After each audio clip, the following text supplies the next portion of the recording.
رسول اللہ صلی اللہ علیہ وسلم کئی گناہوں کے بارے میں نشاندہی کرتے. مثال کے طور پر ہم میں سے بہت سارے لوگ بے نمازی ہیں. ہم میں سے بہت سارے لوگ بے نمازی ہیں. نماز کا نہ پڑھنا دنیا میں سب سے بڑا گناہ ہے. نماز کا نہ پڑھنا ایک مسلمان ہوتے ہوئے، ایک مسلمان کا نام رکھتے ہوئے، ایک مسلمان کے پیٹ سے پیدا ہوتے ہوئے، اپنے آپ کو مسلمان کہتے ہوئے، اپنے آپ کو مسلمان بتاتے ہوئے کوئی اگر نماز نہیں پڑھتا، یہ سب سے بڑا گناہ ہے. اس کے زندگی میں اللہ تعالیٰ پہاڑوں جیسی مصیبتوں کو لانے والا ہے. پہاڑوں جیسی مصیبتوں کو اللہ سبحانہ و تعالیٰ لانے والا ہے. اگر کوئی نماز نہیں پڑھتا تو اس کا کیا انجام ہے جانتے ہیں؟ اس کو ملنے والا سزا کیا ہے جانتے ہیں؟ رسول اللہ صلی اللہ علیہ وسلم نے فرمایا بین الکفر و بین الشرک والکفر ترک الصلاۃ، کہ اگر کوئی نماز نہیں پڑھتا، شرک اور کفر کے درمیان فرق کرنے والا چیز، ایمان والا اور بے ایمان والے کے درمیان فرق کرنے والی چیز، مسلمان اور غیر مسلمان کے درمیان فرق کرنے والی چیز اگر ہے تو وہ نماز ہے. اگر کوئی مسلمان نماز پڑھتا ہے تو وہ مسلمان ہے. اگر کوئی نام کا مسلمان نماز نہیں پڑھتا تو وہ مسلمان ہی نہیں ہو سکتا ہے، مسلمان نہیں ہو سکتا.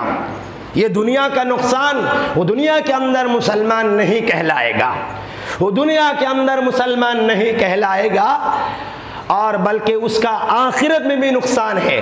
اس کو مرنے کے بعد بھی سزا دی جائے گی. رسول اللہ صلی اللہ علیہ وسلم فرماتے ہیں، سمرہ ابن جندب اس حدیث کے راوی ہیں، وہ کہتے، صحیح بخاری کی روایت ہے کہ رسول اللہ صلی اللہ علیہ وسلم نے فرمایا کہ مجھے خواب میں دکھایا گیا، میں خواب میں دیکھتا ہوں کہ ایک شخص لیٹا ہوا ہے، ایک شخص لیٹا ہوا ہے اور دوسرا شخص کھڑا ہوا ہے، اور جو کھڑا ہوا شخص ہے وہ اپنے ہاتھ میں پتھر لیا ہوا ہے، اپنے ہاتھ میں پتھر لیا ہوا، اور لیٹا ہوا سویا ہوا آدمی کے سر کو اس طرح زور سے مار دیتا ہے، اس طرح زور سے مار کر کچل دیتا ہے کہ اس کا سر پھٹ جاتا ہے، خون نکلتا رہتا ہے، وہ چلاتا اور چیختا رہتا ہے، اور اتنا زور سے پتھر سے دے مارتا، پتھر لڑکتا ہوا چلے جاتا ہے. جو مارا وہ پتھر کے پیچھے بھاگتا ہے، پھر پتھر واپس لیتا ہے. یہ جانے اور واپس لانے کے درمیان جس کو مارا گیا وہ شخص، اس کا خون نکل جاتا ہے، وہ چیختا اور چلاتا ہے، کوئی مدد کرنے والا نہیں. یہ جانے اور پتھر واپس لانے کے بیچ میں اس کا سر برابر ہو جاتا ہے، پھر اس کا سر کچل دیا جاتا ہے، پھر اس کے سر پر پتھر مارا جاتا ہے، پھر پتھر لڑکتے ہوئے چلے جاتا ہے، پھر یہ مارا جو آدمی ہے وہ پتھر لانے کے لیے جاتا ہے، پھر اس کا سر برابر ہو جاتا ہے. اس طرح مسلسل چلتا ہے. رسول اللہ صلی اللہ علیہ وسلم خواب میں دیکھتے ہیں کہ دو فرشتے لے گئے مجھے، اور انہی دو فرشتوں سے آپ صلی اللہ علیہ وسلم سوال کرتے ہیں کہ سبحان اللہ، یہ دونوں اشخاص کون ہیں؟ یہ دو لوگ کون ہیں؟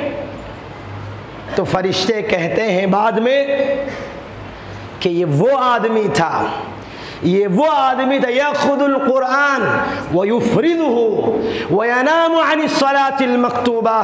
یہ قرآن کا پڑھنے والا آدمی تھا جس کا سر کچل دیا جا رہا ہے، جس کا سر پھوڑا جا رہا ہے. یہ قرآن کا پڑھنے والا آدمی تھا.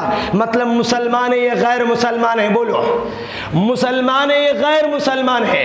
قرآن کو کون پڑھتا بھائی؟ غیر مسلمان پڑھے گا؟ مسلمان پڑھتا ہے.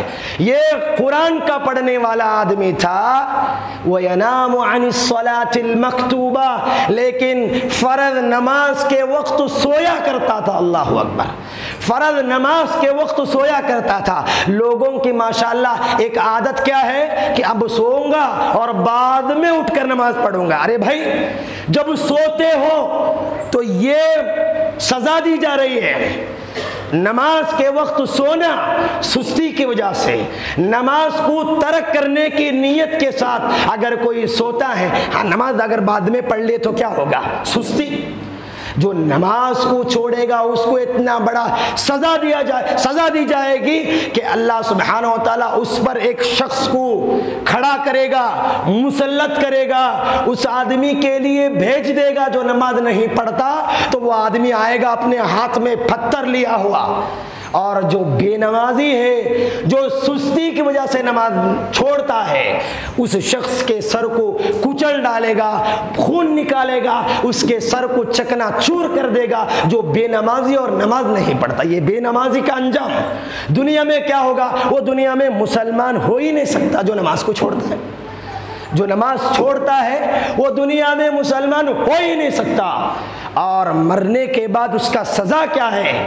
مرنے کے بعد قبر میں اس کا سر کچل دیا جائے گا، اس کا سر پتھر سے چکنا چور کر دیا جائے گا جو نماز نہیں پڑھتا ہے۔